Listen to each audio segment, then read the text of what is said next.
Hi, everyone. Hello. Hello. Hello. Hi.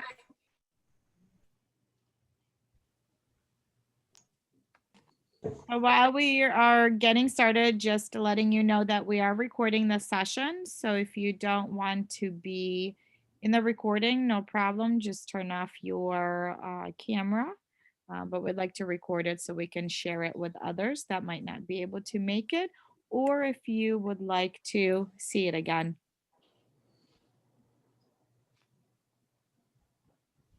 All right. You wanna start, Liz, or do we wanna give another minute or so? Well, I was just checking the waiting room. There's still some people. Okay. We're gonna share the presentation at the end of the session, not in the beginning. We want to go through it with you guys, and then we want to do some technology activity using Pear Deck, and then we will share the presentation at the end. So we could start with our introductions. You're the screen person, Yelena. So Yes, I'm going to screen. I'm Liz Helbig, and I am the math TOA for the math department. And I'm Yelena Melnichenko, and I'm the IT TOA for the Instructional Technology Department. So we are going to start with a check-in, and we want you to answer the question, what does making student thinking visible mean to me? So if you could type your answer in the chat so we all can see, that would be very helpful.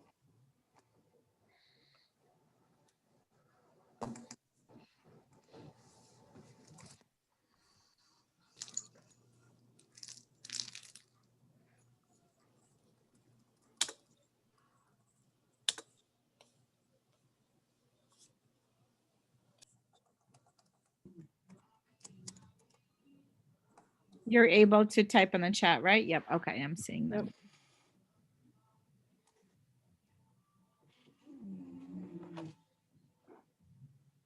Yep.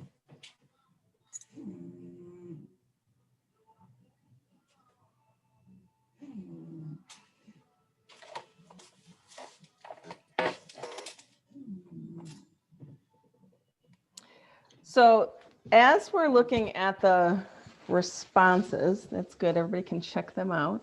Seems like everybody is on the same page. Yeah, lots of students can show what they know, explain their thinking, being able to assess their thinking and process.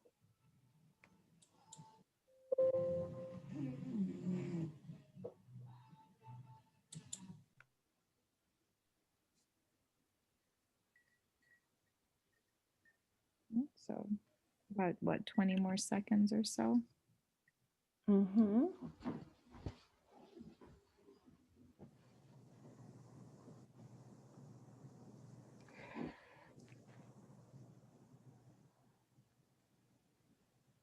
Okay. So from what I'm seeing is that almost everybody says it's students being able to show their thinking in both in-person and in remote learning setting. So that is what we're going to be focusing on, but we're going to do it more through protocols and strategies that we can use with online learning. Yelena, I forgot the norms. Which ones? Oh, so the norm that we want to focus on today is the last one, which is expect discomfort in the service of learning. Note that you might come across things that you might not have a lot of experience with, and you might struggle with, and that's okay. That's very expected, both from our students as well as from us teachers. So just know that we're in this together, and we'll help support each other and kind of move us forward. But just realizing that this is an important thing to do, being able to create experiences for students where we can see what they're doing, as you guys wrote in the chat, of all those different things. And our learning targets for today are: I can create opportunities for students to make thinking visible to self and others by using digital tools such as Pear Deck. And everybody knows that we have now received Pear Deck as everybody has access to that now. Our second one is: I can provide real-time feedback to support students' progression toward the intended learning target. Now, the next slide that we're going to look at is it's going to kind of name the things that people are looking for when they're trying to see if students' thinking is visible in your classrooms. They want to know, do all students have opportunities to make their thinking visible? It's not just a sit and get kind of thing during the remote learning, especially. So the first one that we look for is that the teacher draws out learners who are silent. So there's been a lot of complaints that students, you see black screens or kids aren't participating. Everybody's been frustrated by that. So how can we try to address the students that are silent? Number two is students are invited to use whiteboards. So a lot of people have used Jamboard as a whiteboard to be able to talk about different topics. The chat, like we just used, has also been a way that people have communicated. So that's a good way to have students thinking, being able to see. We're going to take it a step farther with our Pear Deck. And number three, there are opportunities for discussion and dialogue. So whether that discussion is through writing or typing or kids giving answers through your Zoom. And number four, the teacher limits their own airtime by inviting learners into the conversation. So figuring out how to make that happen. So as we go through the different protocols that we have, you will see a number at the top of the screen, and that's going to help us when we look at each of these protocols and which one of those it addresses on the making thinking visible. And I would say too, with number three, when I read this, talking about opportunities for discussion and dialogue, I also see where we can show student responses and have those more of those deeper conversations. And again, something like Pear Deck would be a great tool to show student responses and elicit more thinking from that. Any questions so far? And if you could put it in the chat if there's anything that we haven't addressed yet or would like for us to address. If not, we will move on to our next portion, which we would like to show you some examples of lessons or lesson slides that have been created, and they are found on the math website.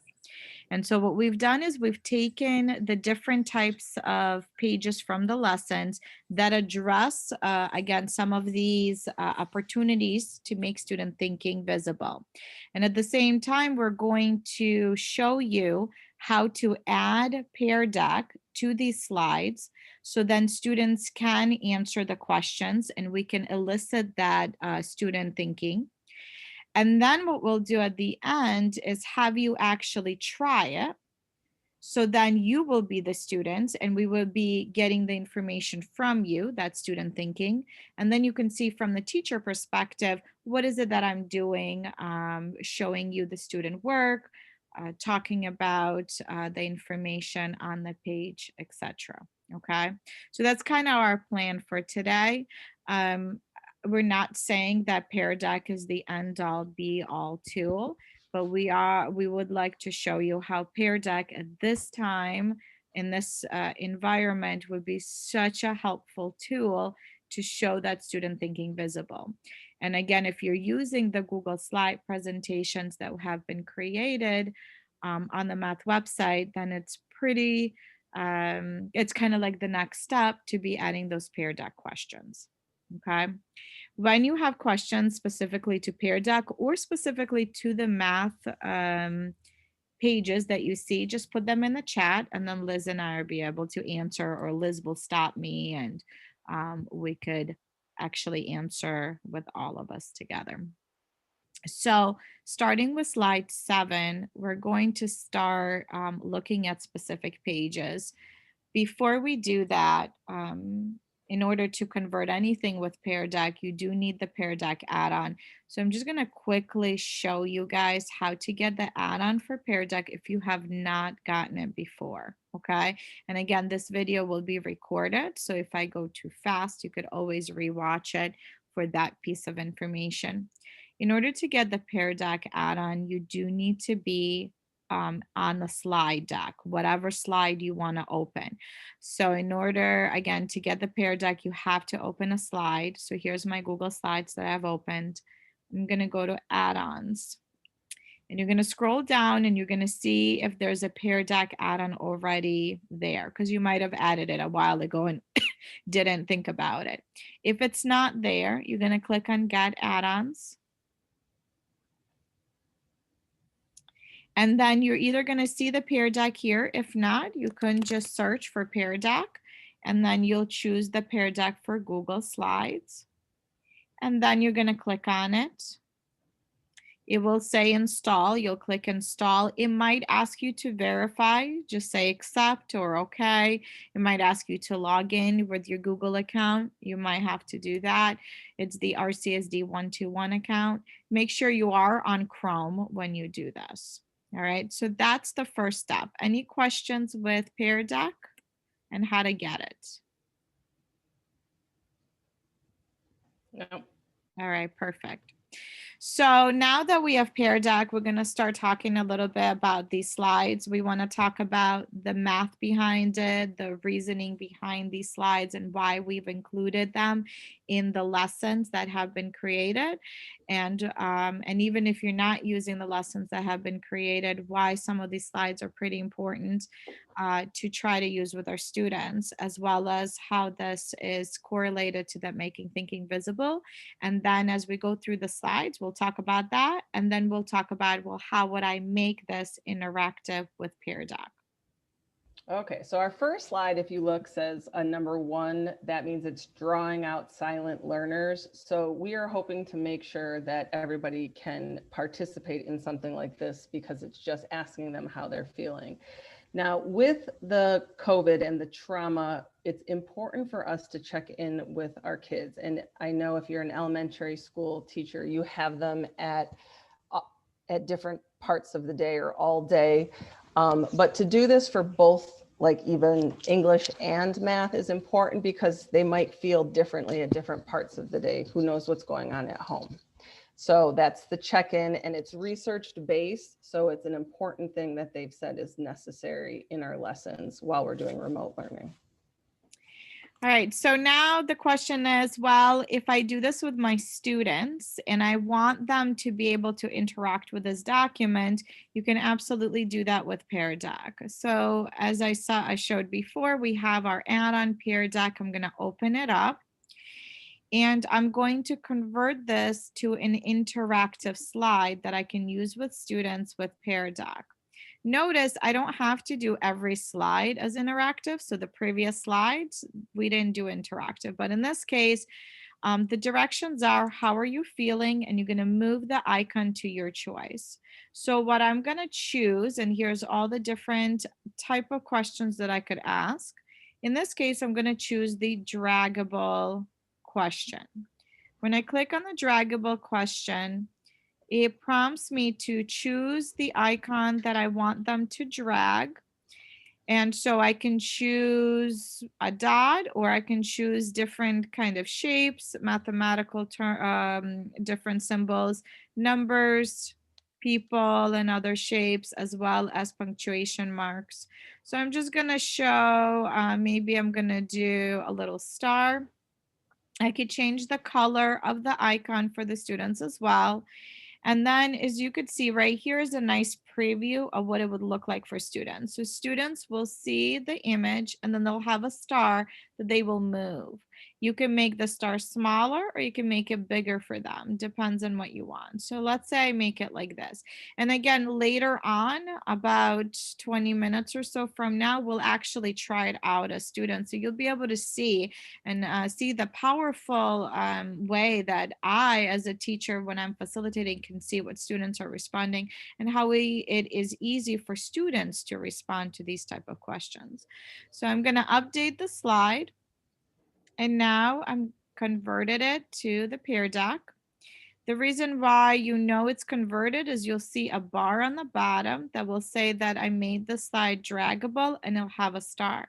Just note, there's still nothing that students can do on the slide until we start the lesson with Pear Deck. And again, we'll show you that in a little bit. If you want to share this presentation with other teachers, you could keep the bar there and then they could start the lesson with it already being interactive, which is kind of cool. All right, with that, we'll move on to number 8. And again, if you have questions as we go through, just leave them right in the chat and then Liz and I will check it out. Okay, so number 8 is one of my most favorite protocols for math because it is something that any kid can engage with because it's asking them which one do they think doesn't belong. Now, depending how it's set up, it's not a multiple choice. And there's no wrong answer. So that's an important fact that people need to understand is that there's no wrong answer. What's important here is how the kid is thinking. This is a chance for us to create discourse between students for why they chose something. It also gives them a way to justify their answer in a safe environment. So this is meant to create a safe space for kids to start justifying their math and justifying and start talking about math in a safe way. So what you do in this situation is a kid will pick one of the choices and then will be expected to explain why they chose that choice. Yeah, so and with this kind of activity, when you're doing it with Pear Deck, there is a little limitation with Pear Deck. One of the limitations is you can only ask one question at a time.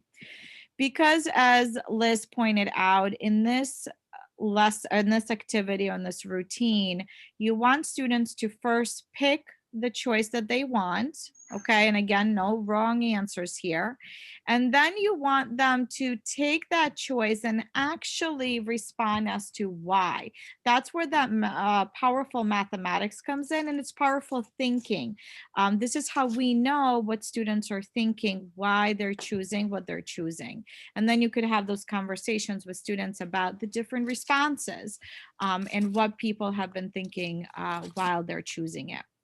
So what we've done is we've literally taken the picture and we made a copy of it. So for this one in particular, the first thing we want to do is have them drag the icon. So this is exactly the same thing as we did in number 7. So I'm going to just quickly go through, and that's a good way for you to see it again.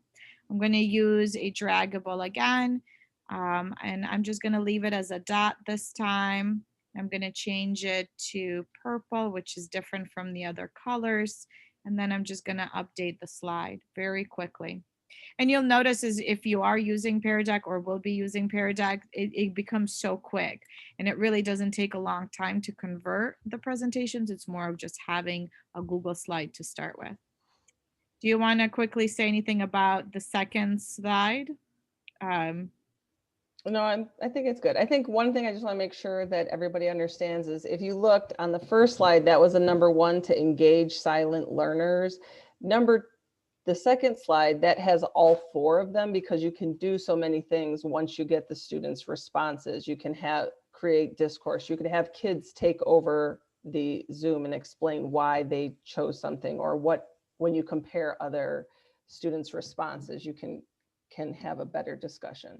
So it has all 4 of those aspects. Yep. And so it is important when you're doing which one doesn't belong that you don't just elicit the choice, but you also elicit that discussion, having students explain. And here we have a nice sentence stem that you could use. So, sentence starters are great for students to kind of organize their thought. So in this one, because we want them to write out their answer, we're going to use, out of all the 6, we're going to use the text feature. And the text you'll see again when we practice it, it will be the student view. You'll see on one side will be the information, and then on the other side of the screen will be the text. So students technically don't have to go from one tab to another. They could just keep looking at their screen. So I'm going to click text. And with the text, it's nice. Nothing, you don't have to do anything. You just click text and it will do it all. And again, just so you could see, this is just a reminder for you that there is a Pear Deck interactive activity. And if you delete the bar, the Pear Deck activity will not be interactive anymore. So make sure you keep it there. All right. We all know about our learning target. So on this page, Yelena is going to show you how we can add an annotation to this slide. Yeah, and I will show you this when we're actually doing the presentation. So one of the limitations of Pear Deck is, as of right now, there's no way for teachers to annotate just within Pear Deck. So you have to do a couple of little things. So I'm going to show you just 2 different ways that you could annotate while you're presenting to students, okay? But it is important to have this learning target, and that's a great way to elicit questions and get some student understanding of vocabulary words and really what the learning target is, really unpacking it. All right, so I'm not gonna add, by the way, sorry, I'm not gonna add any questions here, but also know that you could always ask questions on the fly. So when we're having the conversation about learning targets, if we feel like maybe there needs to be a quick poll or a quick question I could ask, I could do that while I'm actually running the Pear Deck lesson. So that's, I think, a really neat thing too. Okay, our next slide was added so that, just like most of you wrote in the chat, to be able to see how kids are problem solving. This is an open-ended question, hopefully to see different ways that students respond or show their work so that you can have a conversation regarding the different ways that students solve this problem. We're hoping that kids don't all solve it the same way and that you can have a conversation using this. And so in terms of Pear Deck, and again, you could do a lot of these things with different tools. As Liz commented in the beginning, you could use whiteboard feature, you could use things like Jamboard. However, we're showing you how one tool could be so versatile that it could really be used for the entire lesson to do with students. So probably one of my favorite features, being a math teacher myself, with Pear Deck is the drawing question. And the drawing question, what it does is just puts kind of an overlay on this or whatever slide you want, and the students are able to draw. They're able to also type and highlight. So it's a great feature. It is a feature that you want to play around with as student yourself, so then you can give guidance to students. And we'll see that when you guys try it out. So I'm just going to click on the draw question and just again note that it'll just going to convert it to drawing, and it will let you know on the bar underneath that this is now a draw anywhere slide. So our next slide is a brain break. Now, I know a lot of people think, oh, we only have 30 minutes to be able to teach our lessons, but our kids are on the computer all day long and they are seeing this stuff. So every day, and research again says they need a brain break. So it's just a fun little way to be able to stop the learning for a second and do something different, get to know your kids on another level. So even though we only have 30 minutes, this is like a 2-second thing that can just switch the energy of the class. Yeah, and I think it also can create a community of learners. You create that community in your classroom and getting kids to get to know each other. We always do those get to know activities in the beginning of the year. And I think that as much as those are great activities, I think that we should be doing them a lot more frequently because there's a lot of similarities that kids have and some differences. And it's just great to get to know each other like that. So with this one, this is a choice activity. Would you rather eat at Subway or Taco Bell? So you can do it one of two ways. You could either do a draggable where they put an icon and move it, or you can do something like a poll. And I like that. That's the choice feature. The choice feature could be used as multiple choice, and you'll see it next, but it could also be used as a poll. So we're going to use this and we're going to put Subway and Taco Bell as the two choices. We should probably put a third choice like neither because I would probably choose that, just saying, but but here's the choices. Now it shows up as 3, right? I put Subway and Taco Bell. I could add another choice if I want more than 3. I only want 2 in this case, so I'm just going to X out of the third choice. So I have Subway, Taco Bell, and then I update the slide. And again, in just about 5 minutes or so, we'll show you what that looks like as students. And then I think it would be really cool for you to see. Okay. So our next question actually comes from the 3rd grade common formative assessment that was given. So we also wanted to show you how you could use Pear Deck to have a multiple choice conversation. So looking at where kids go and what one's misconceptions they might have, it will, once you see what kids are choosing, you could then from that place have some teacher moves to have good conversations regarding what they are picking. So until you see what they're picking, you will have to, like Yelena said, go on the fly and decide how you want to navigate the conversations with kids. Yep. And so for this one, again, you could do it as a drawing slide if you want to elicit some work from students that they have to draw. But in this case, we do just want a quick answer. And then, as Liz said, then we could figure out if we need to have a deeper conversation, maybe talking about some of those misconceptions. We had a lot of kids picking 4. Can someone tell me why you chose 4, and things like that, or whatever it is. So for that, we're just going to use the choice feature again, but this time instead of it being like a poll, it's multiple choice. We have 4 choices. The good thing is with the choices, you don't actually need to type up the answers for the choices. I'm just going to put A, B, C, D, and you'll see how, as a student, the students will be able to see the question with the choices, and then they'll see on the right side what they can pick, okay? So I'm going to click choice. And then again, I have 4 choices here.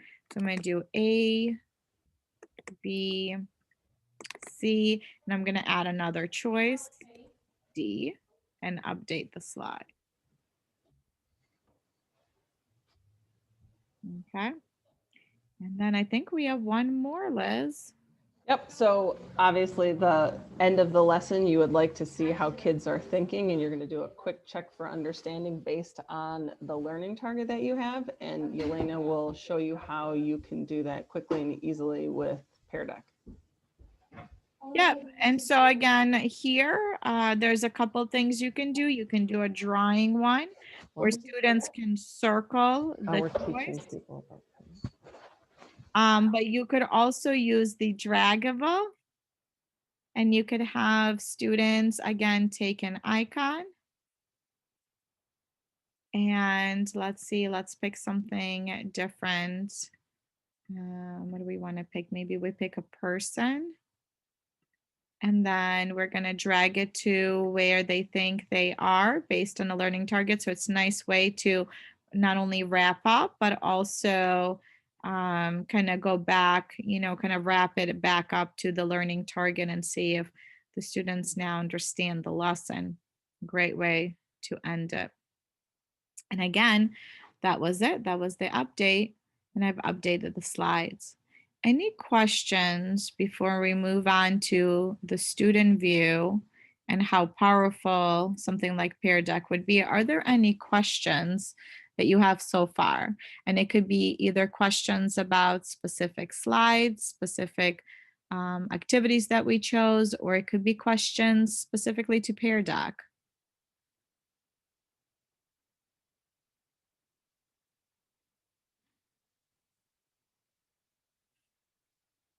Nothing? Man, this is a quiet group, huh? Nothing.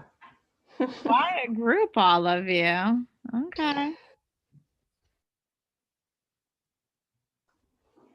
Okay. All right. So we'll move on. This one, though, we will have to make sure that you guys are participating because I will know if someone is not. I'm going to start the Pear Deck lesson. So again, right now we have these Pear Deck questions that we've created.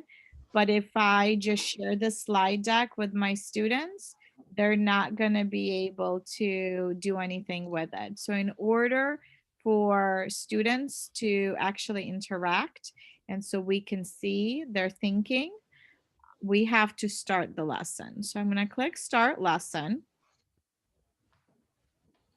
And I have a choice of either doing it a student pace, so this is great for asynchronous learning, and then I can do it instructor pace, which is for synchronous instruction. And you could, by the way, go back and forth. So you can start with asynchronous and then move it to synchronous instruction and vice versa. We're gonna do synchronous instruction. And you will get in just a second a join code to log in. So what you will need to do is one of two things. You could either open a new window or you could even go on your phone if you'd like.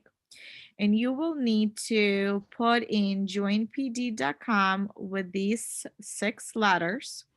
Or I'm going to also get, if you are on my screen, my Zoom screen, you can see I'm getting this give student a link. And then what I'm going to do is I'm going to put in the chat this link. So if you want to, you could click on the link. So right now I see that I have 5 students connected. There are 33 of us. I think it's 33 of us. So I'm waiting a little bit more for more students. I can also, on my teacher dashboard, I'll be able to see who the students are that are participating. Not only can I see who's joined my session, right? So I can compare. So this is just kind of so you know as a teacher, if there's 33 participants, I can compare those 33 participants in Zoom to the ones that are logged into my Pear Deck. So I can see if they're even logged in.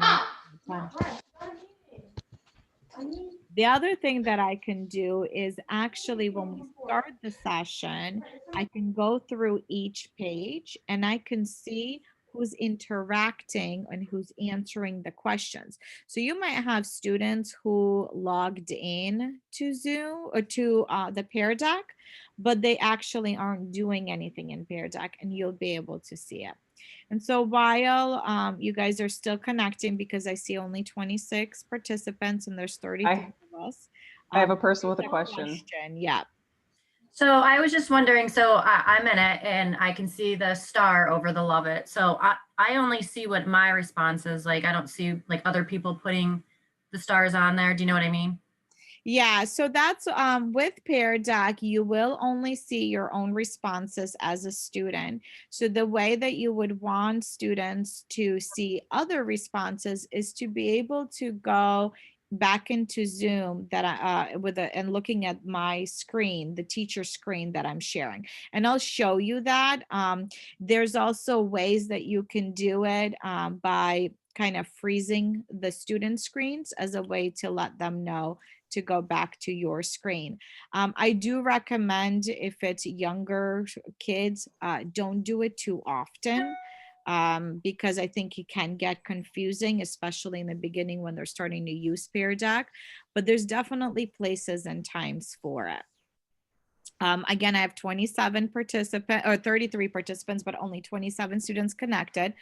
So please, if you are not connected, please do so. We'd like for you to interact with this lesson, not just, sit and listen. Elena, I yeah. have a question for you. I joined using the link you provided. This is Carlita. And I'm only seeing a white screen with a blue star. Did I do something wrong? You did it open in Chrome or Internet Explorer? Oh, okay. So what I would do is just copy that link, open it in Chrome and paste it in. Okay. Great. Yeah, thank you for letting me know. Yeah, so this works way better in Chrome. Internet Explorer, it just does not work well. Okay, so I'm going to continue. And this is the activity that everybody's doing. And I can see that 24 people have already responded. Now, in this case, and you could be looking at your screen right now in Pear Deck, you're right, you're not able to see student responses. Now, in this case, I don't know if you need to, right? Because here, this is more for a teacher to kind of get a feel of where everybody is. So me as a teacher, I have my teacher dashboard that pops up. So I can, while you guys are filling it out, I can kind of look really quickly and see what's going on and see how the kids are doing, right? If a lot of them are happy, that's great. If I see that a lot of them are struggling right now, we might have to change the plan a little bit of the way we're working through these presentations or this lesson. Okay. So in this case, I'm not going to share anything, but I'm going to go to the next page. We have a hand for that other one. Yeah. Well, I was just wondering, do you know who said what? Yes. Yes. So let me stop sharing for a second and share it a different way.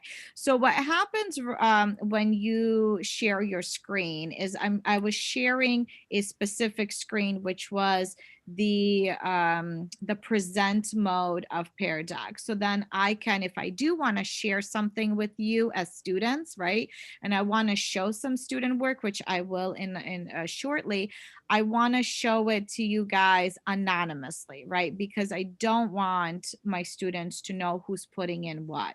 However, let me share my screen again. This time I'm going to share it as a desktop just so you could see while this is in the present mode. So if you want to look really quickly into Zoom right now, just so you can see what I'm talking about, this is my present mode. Okay. So this is what my students would see if they go back to Zoom. This is also what you guys see in your Pear Deck as students, except you have an icon to move. Now, the other item that I have is this. This is the teacher dashboard. So you can see it's a different window. And so because of that, I don't share my screen as an entire desktop view. So you guys won't see the screen that I'm moving around. But here, what I can do is not only see the responses, I can see how many students. So right now I have 28 students in my class. But if I scroll down, I have 17 people that have not even responded to this. So even though I have 28 kids that are logged in here, 17 are not engaging in my lesson. So I'm hoping that would be less. And I understand why it is, because you guys are looking at my screen right now. I'm not calling you out, trust me.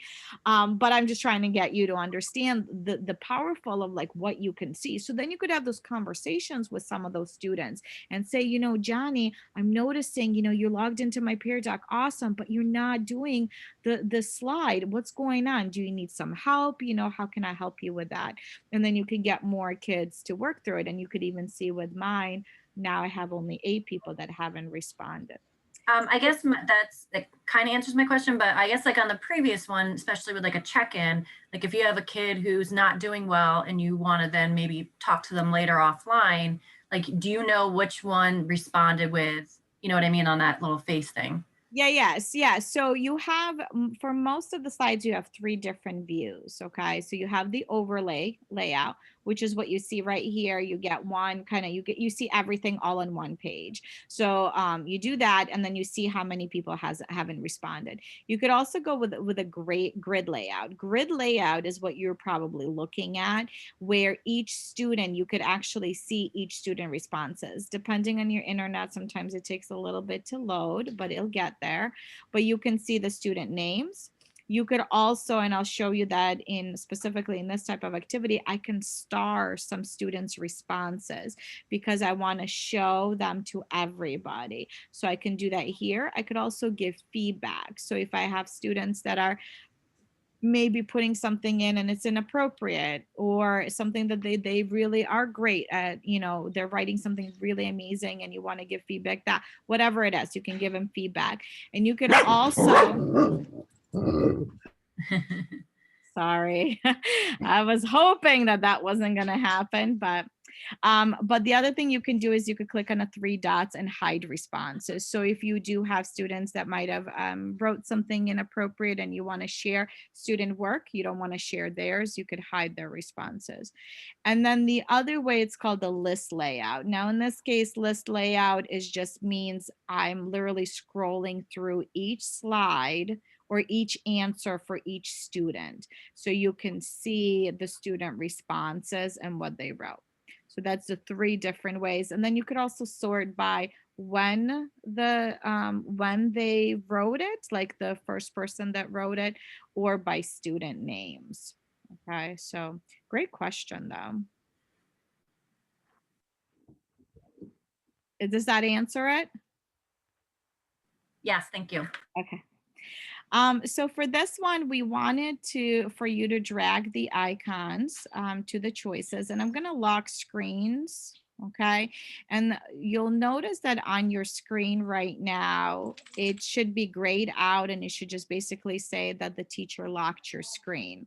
And this is a great way for you as a teacher to get students to kind of get back to Zoom. Again, I wouldn't do this often with younger kids, but there are going to be opportunities where you do want them to see student responses.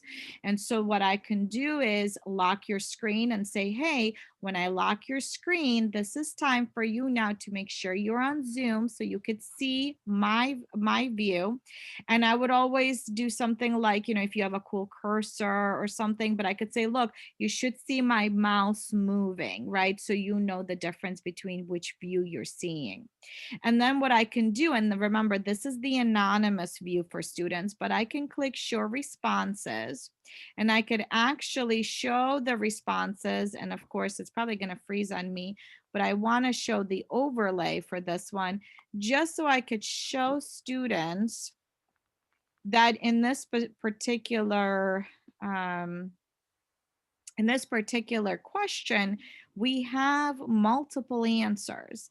And so that's also kind of a way to get students to not be afraid to do these type of activities, like which one doesn't belong, because there is no correct answer. So they're not going to think that they're wrong, and they're probably going to feel a little bit better about themselves to actually try these type of problems.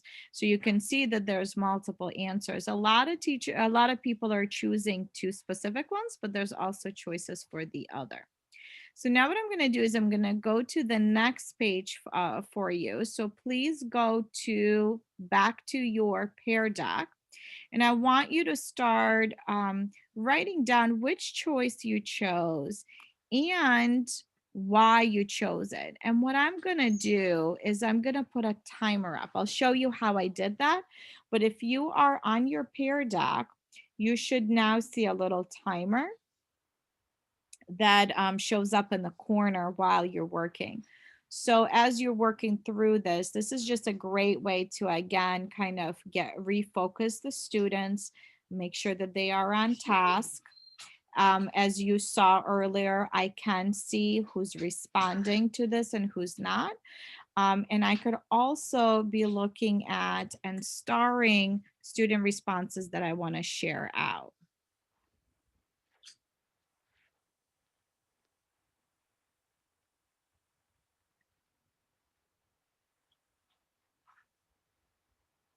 And I can see in real time also, which is pretty cool.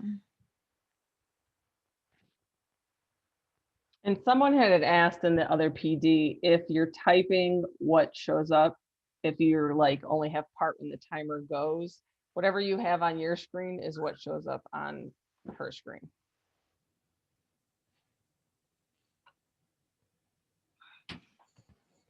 Yes, and so what that timer does is when that timer is up, it locks the screen. Now, the other cool thing is you could always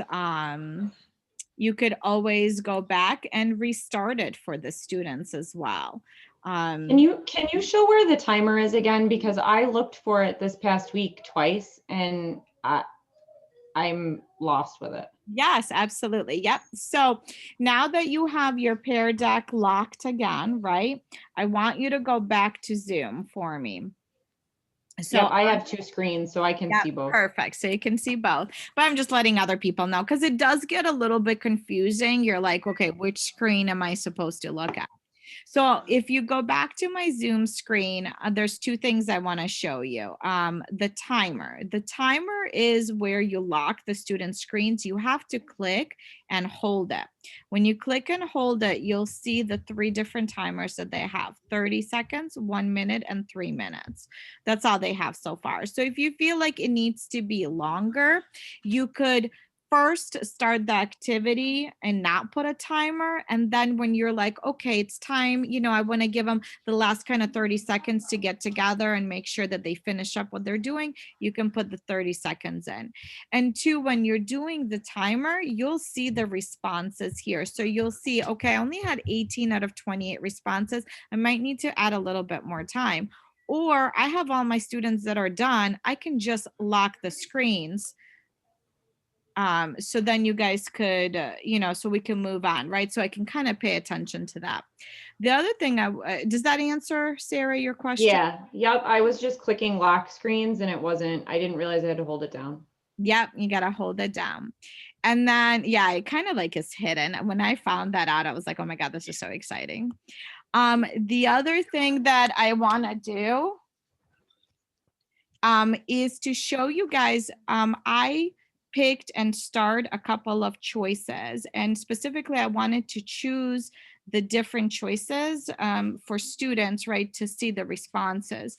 So because I started on my teacher dashboard that they don't see, when I click show responses, I only show the three choices, right? The three responses. And again, it's just quickly, I mean, I would need more time to really look at it. Plus I didn't give you really a lot of time to explain yourself, but I wanted to show, so this is a great way. Not only are you seeing student thinking, right? Making thinking visible, but now we could have conversations. We can talk about, well, let's read this one, and I could have a student read this one, even if it's not their choice. And we could talk about why someone chose 8 times 2 doesn't belong. And then we could have a conversation about the student who chose 4 times 4 that doesn't belong.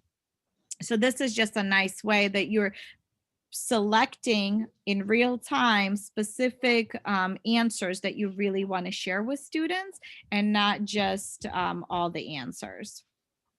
Okay. Any questions with that? All right, let's try just a couple more just so you can get a feel again from the student perspective of what it looks like, but then also just think about how this would be helpful as a teacher to really see student thinking, okay? So the next one is a learning target one, which in that one, you'll be able to see it on your screen. Now, this is the unfortunate part with Pear Deck, and I do hope that they change it. But right now, students are not able to see the annotations that teachers are doing with them. So you would want to get students to look in Zoom for this. So if you are in Zoom and you're looking at my Zoom screen, there are a couple of ways that I can annotate here and students can watch. Because when you're doing something like a learning target, probably be best to unpack it. So a lot of times, when I would do that with my students, I would have my students or one student read the learning target. We would focus on the specific vocabulary words if we need to define the word. So there might be some annotations. So one way of annotating any page on the Pear deck is to use an extension called Web Paint. That is something free that you can just get. Just search for Web Paint extension. When you have it, it'll be right on the top of the bar. You just pick a pencil. You can choose the color that you want, the thickness, the transparency, and then we could have the conversations. We might be able to circle the vocabulary words, talk about the different words, write things out, etc. I mean, it's not perfect. Don't get me wrong. I'm writing with my mouse right now, but it is an option, especially if, annotating, like putting arrows and circling things. Now, again, the unfortunate part, as of right now, students cannot see it unless they are on Zoom screen. So that's just something to know. The other option of annotating is, if you've ever used Smart Notebook, is to use the transparent screen. So if you had an opportunity last Friday to be in our session, in the afternoon session, we talked about the transparent screen with Smart Notebook. And that one, really what you do is you open up Smart Notebook file. And again, lots of different variety of ways. Some people use the annotation tool in Zoom, by the way, which is fine too. We just want to make sure, whatever fits you, right? Like, so if you use Smart Notebooks and you're pretty comfortable with it, it's a great way to do that. Because what you do with Smart Notebook is when you open it up, you go to File, and you could do this right in the beginning. Actually, you go to View, I apologize, and then you click Transparent Background. And so what happens is it disappears. So if you are on Zoom, you could see that my Smart Notebook disappeared. It's really there, but it's just hidden. And then what I could do is use like the pen feature, and I can draw. I can, use the same, there's all the different Smart Notebook features that you guys probably love and use. There's the creative pens, right? Remember those? The kids love these, but there's other icons and other tools. And the eraser works the same way, by the way. Here, you circle it and you click in the middle and it all disappears. And then when you're done, let's say, you write out stuff that you want, you can then move to the next page and then it erases it as well. So that's one way of, or a couple of ways really, using ways to annotate.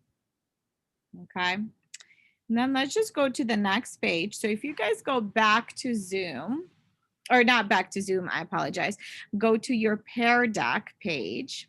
I'd like for you to answer this question. And when you are answering this question, what you'll see, because this is a drawing page, you'll see different icons on the bottom. Okay. And so we want you to practice this. So then you might have to give students some guidelines. For instance, if you start drawing right now, picking a color, you will probably notice it's pretty thick and it's very hard to write things out. So you might want to change the thickness of the line. To change the thickness of the line, you'll have to click all the way on the left on that dot. And that's actually kind of looks like an exclamation mark, but you're going to move the kind of the slider towards the bottom to make it thinner. So play around with that, change the colors. Again, we just wanted you to experience what that would look like. And so while you're doing that, and I have about 12 teachers that are still with me, so that's about half of us.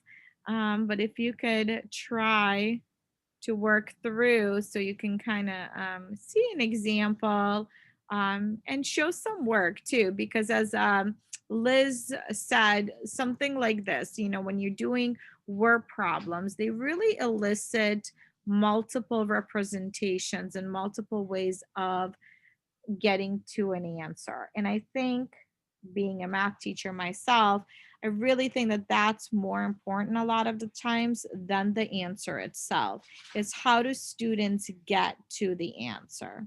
Okay. Because then we could have those conversations and we could talk about the different thinking. And then also help students create that bank of ways to go about answering questions, right? Because maybe some student solved it one way and then they were like, wow, I didn't realize you could do it a different way. And that really opens up, again, it just gets more students, I think, interested and involved in solving problems, because now you're saying, you know what, there isn't only one way. So if you don't know that one way, you're still good because you can answer it a different way. Liz, please chime in because you know I can talk. You don't have to do this. Just keep the time as, we got 5 minutes. Yes. 5 minutes. So I'm just going to star a couple of examples. Again, and what I'm going to do is I'm going to do the lock screen. I'm going to give you 30 more seconds to finish up. And again, love using this piece to get students, again, refocused. Not that we should be always using the timers either, but I do like it to kind of get them focused and move on, as well as to get them back into Zoom if I want to show student responses. And that's exactly what I'm going to do is if you go back to Zoom, so you can see, and I'm just going to quickly show you the 3 responses. I picked 3, 2 of them are similar, right? Using the box method to show, and then you have one that's more mathematical representation using formulas or mathematical sentences. And then here what we can do is really have that conversation, right? We can talk about these examples and they're all anonymous, which is nice. All right, let's try just a couple more examples. So go back to your Pear deck just so you can see. I'm not going to have you go back and forth this time, but what's really neat is while you're doing that, I can show responses. And as you guys are putting in the answers, because it's in real time, I could see what everybody's putting in. So right now we got Subway that's winning. Oh, now Taco Bell is winning. It's pretty even, you know, it's pretty even. Interesting. Oh, Taco Bell is in the lead, you know, so it's just a nice way. And again, you could have that great conversation. So I apologize because Liz said we only have now 4 minutes. I'm going to move on to the next one. This is the multiple choice. And so just notice what that looks like for students too. On the left side, you'll see the problem that the students will see. And then on the right side, they'll have those multiple choice answers to choose from. So again, as students are doing that, this is one that I would probably lock the screen after, you know, give them 30 seconds to choose after they started it, or a minute to look through it, maybe read it with them and then have them choose. And then we could talk about the responses, because when I lock the screen, students can't manipulate the answer. If I show the responses right now, students would be able to change their answer. And a lot of times they will do that because they want to make sure they're right? Because a lot of times, unfortunately, they think that they have to be right? They don't understand that it's actually about the fails. They make us learn. So the more they get things wrong, the more they're going to learn, actually. And I have a hand. Yes, Rebecca? Just wondering, so when this is all done, it saves like all the results of everything, so you can go back and like double check the work, or you know what I mean? It doesn't like once it's gone, it's gone. Yeah, absolutely. So every time you start a new session, it saves everything inside of that session. So I can always go back, even if I end it, right? So at the end of this, what I can do is I can change it to student pace. And maybe we didn't finish a couple of pages. I could have students go back on their own and finish things up, right? And then I leave the session, or I can end it. If I end it completely, it's done for everybody. But I, as a teacher, can go back and I can check the responses. Also, new feature, by the way, now co-teachers can see the teacher dashboard and they can go back and see the responses as well. So that's really neat. tool. And I'm just assuming if you wanted to reuse the lesson and you don't want the results, you just make a copy of the Google slide or. Actually, no. So with Pear Deck, you don't need to make a copy. You just need to start a new session. Got you. So, yep. So just either end the session or leave the session at the end, depending on if you wanted student pace or you're just done with the lesson. So a lot of times we just end the session, and then I'll go back to my Google Drive. I'll open up the same slide deck. I'll click on Pear Deck, click Start Lesson, and it will start a new lesson for me. So I could have multiple lessons with the same slide deck. Can you show, I'm sorry, it's probably taking up time here, but could you show like if I had multiple, like how would I get that? So the reason I'm asking is I teach math, but then I teach like the same lesson to different groups and I differentiate depending on the group needs.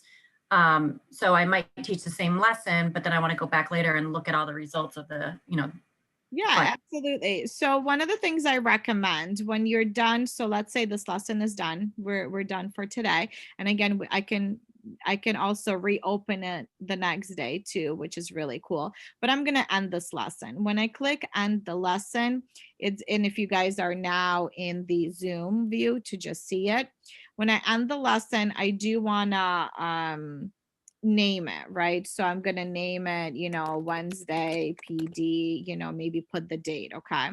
And then I'm going to click save and end session. All right.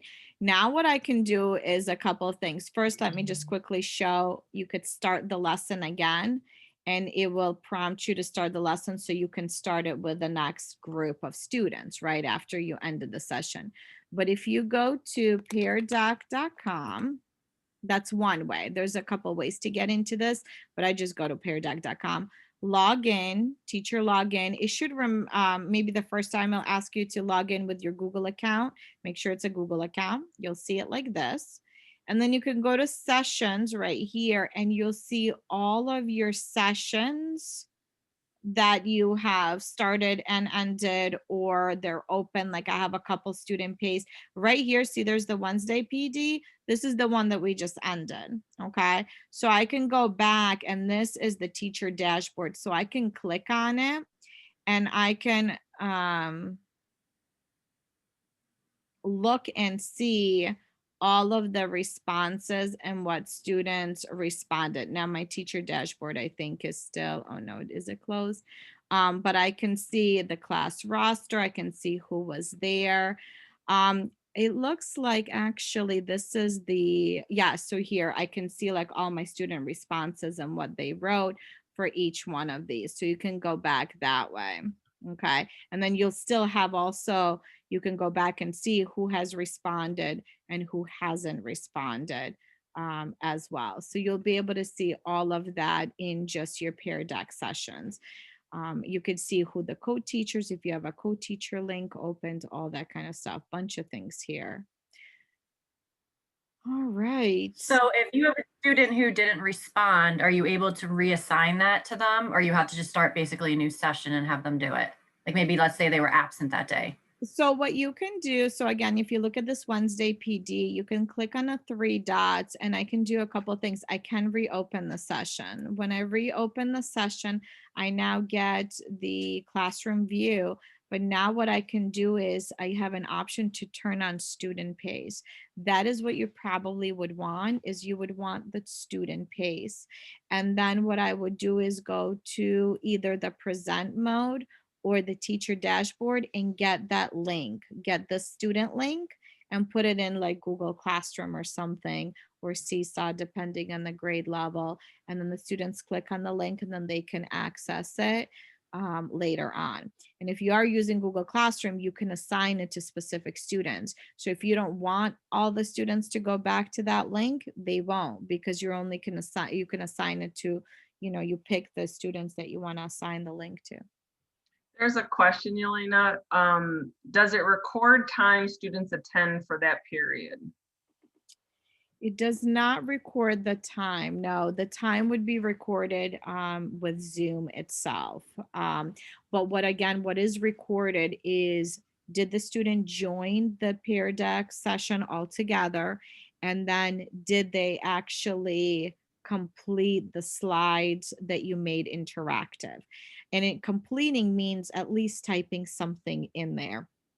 If they don't do anything in the slide, it'll say that they did not do anything there. And so that'll be a great indication for you to know if they're being engaged in your lesson. Other questions?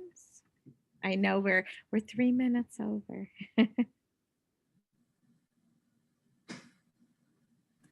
Thank you, ladies. You're Yeah, welcome. no problem. We're gonna put the link to the presentation. That way, if you want to take some of the slides, you can. We do also have on the end, on the slide 15, we have just a letter from people that have been using Pear Deck, some of the ideas and things that just to look for. I will say also next Wednesday, there will be professional development for Pear Deck specifically. We'll email this out, but also check out RCSD Learns. And I could really quickly show that if you go to RCSD Learns, which is in Rock Connect, and go to online support, this is way that you can access our tech department to help with anything. We have our tech virtual help hours, but we have online live tutorials. And next week specifically, we have another Pear Deck for beginner. So if you're like, okay, I've seen it 3 times, but I need to see it again, no problem. We're gonna have 2 sessions running next week. We're also gonna do a Pear Deck drop-in Q&A. So something similar like right now, right? You have a question, you've tried this and you're like, hey, what about this? Or what about that? Then we'll have that as well. We'll have 2 half-an-hour sessions as well as some other ones. So please join us for that. And did you put, Liz, did you put the link in The or no? link is in the chat. I got that Okay. right there for everybody to access. So I'll do it again, double. And if anybody has any questions that they still have that they want to ask, we can hold out for a second. Otherwise, we hope you have a fabulous rest of your Wednesday. And thank you for joining us.